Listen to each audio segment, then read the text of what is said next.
coming into round 5 at Wanneroo, you can say it's a really important round as it's the last round going into the 5-week break that we have in mid-season. So coming into Wanneroo, I was only 1 or 2 points off Jed beating in the championship, and going into a sand round, my favourite type of terrain. So I was really excited to go over to Wanneroo. We only do that once every 2 years, so I felt confident and felt ready to go and battle it out in the sand with the boys.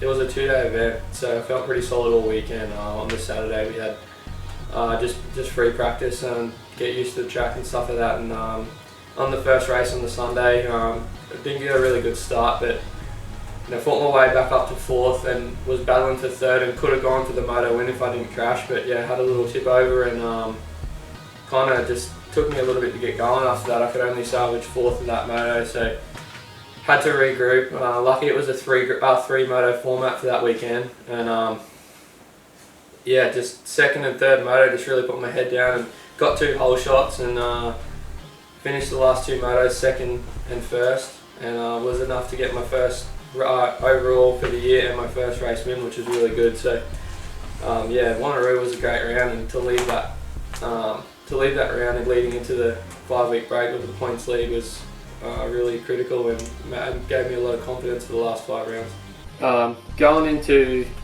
the 5-week break with the red plate was definitely really good. It definitely did put a lot of stress or just weight on my shoulders, if anything, just to know that I was the main target in the field. So it didn't really change my routine in any way. I still spent a lot of time in the gym and obviously spent a lot of time on the bike, just doing my normal thing and my normal routine. And the 5 weeks was really good. Actually, I spent a lot of quality time on the bike and in the gym with no little hiccups, no injuries or anything.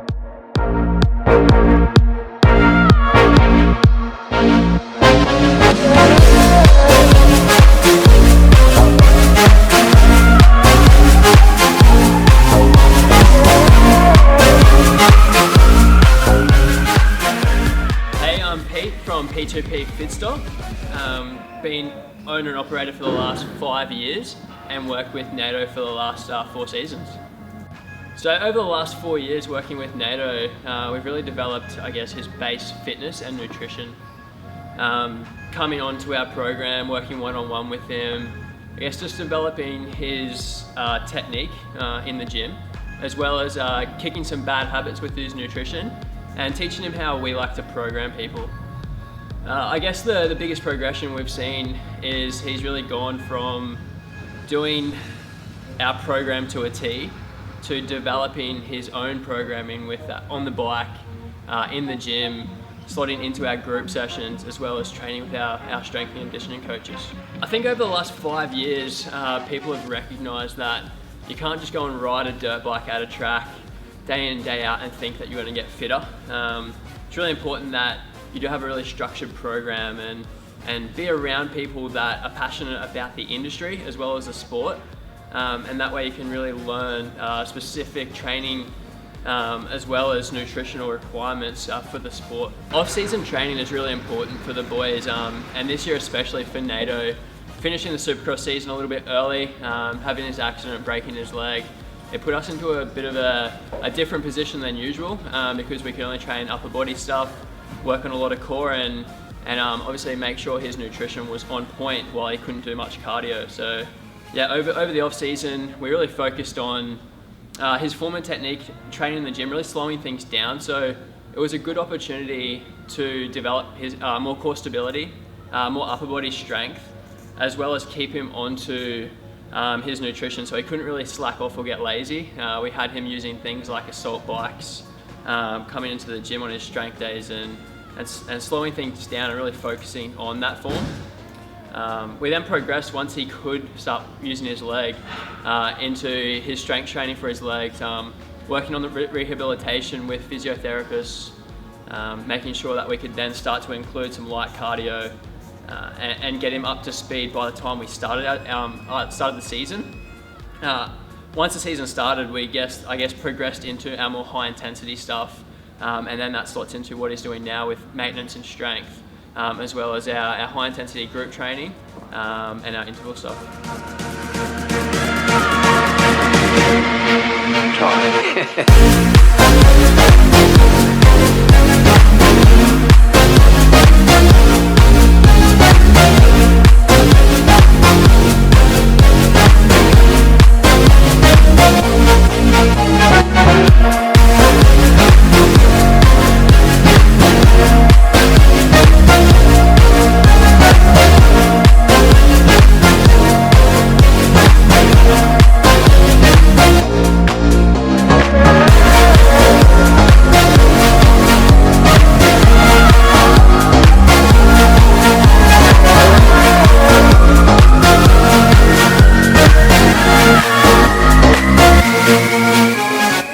Yeah, so the last couple of weeks we've been fortunate to have a bit of a break, which I think is really important mid-season for the boys. They go from having their big off-season build-up to their maintenance level, during the first couple of rounds where they get to, see where they're at.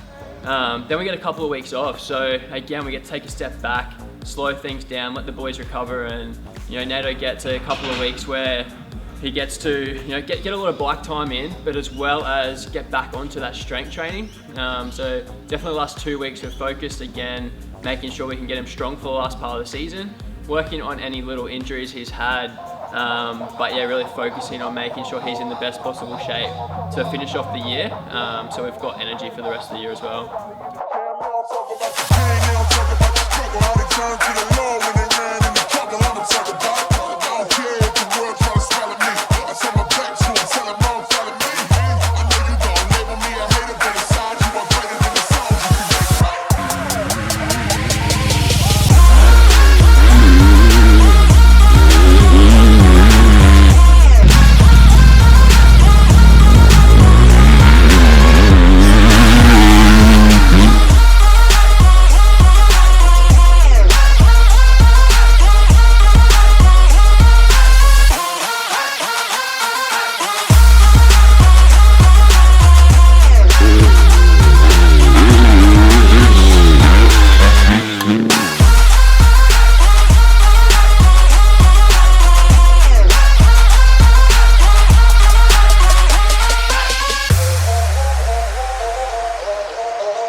Now the track was really good. They put in a lot of effort for the track this year. Last year it wasn't ripped, and this year they've done a really good job. So yeah, practice and qualifying went really well, and just had a little bit of a bike malfunction for the first moto, and I got really lucky that my bike actually lasted the whole first moto to get second in the circumstances that I was. I was really happy with that. And then for the second moto, we just had to ride my stock practice bike that hadn't actually been ridden at all. It was its first time being started, and then having to go race it was definitely a struggle, and could only manage fourth in that moto, which gave me third overall for the weekend. But you win your championships on your bad days, and that was one of those days where things just could have gone wrong. So to come away from third place was really good.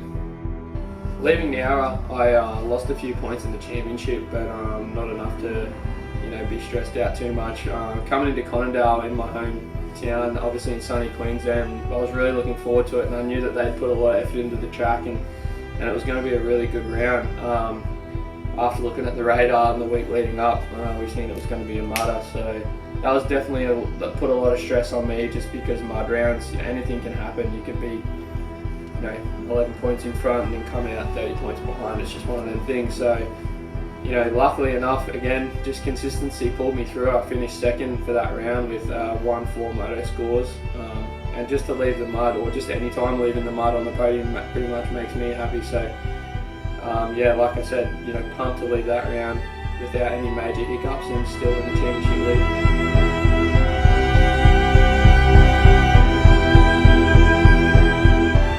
Going into the last Melbourne round and then to kick off the last two Queensland rounds, we went into Shepparton with probably about a 5-point lead and left tight on points with Jed, which was definitely very tight in the championship. Luckily, going into Toowoomba and to have the last two rounds in Queensland was really good. So I left Toowoomba, had a really good weekend there, winning the overall and leaving 11 points lead in the championship going into the last round at Coolum was definitely a very good feeling. Leaving Toowoomba and going into Coolum for the last round of the Nationals with an 11-point lead, I felt really good. Obviously, there's not a lot you can achieve in 1 week. Toowoomba and Coolum were back-to-back rounds, which works in my favour. I like going to the races quite regularly, so to have the last two rounds back-to-back made me feel really good. And all the pre-season and all the work we did during the weeks and all throughout the year and put in the hard yards, I felt really confident going into Coolum, and obviously having that 11-point lead going into a sand round makes me feel really confident.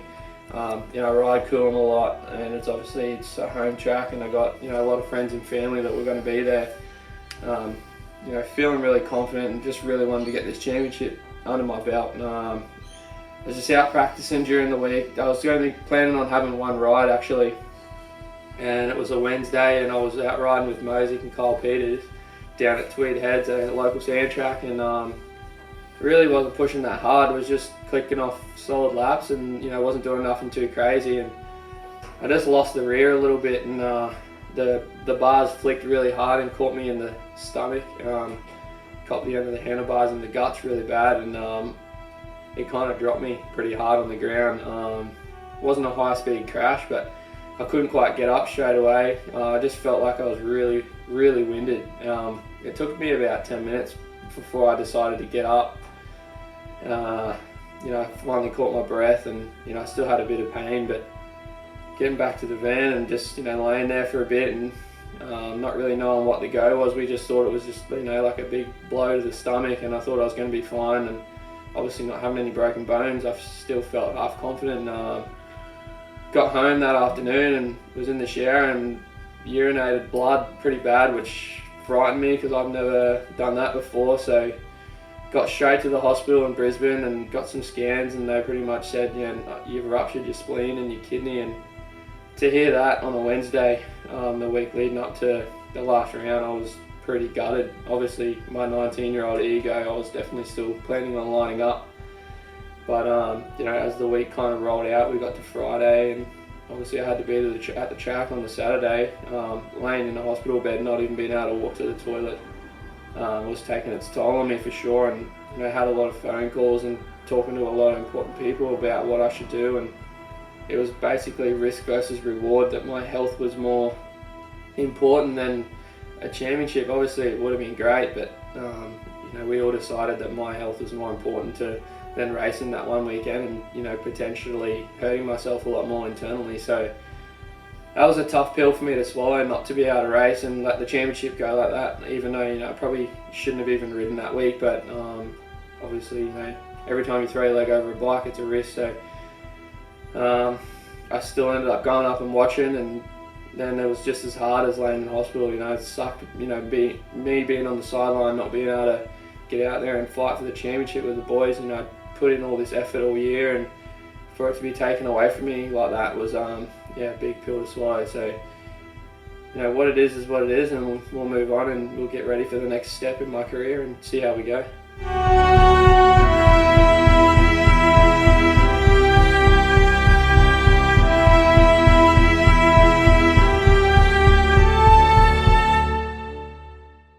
Well, we're 2 weeks out of hospital now since my injury, and things are going really well. Recovery's going well.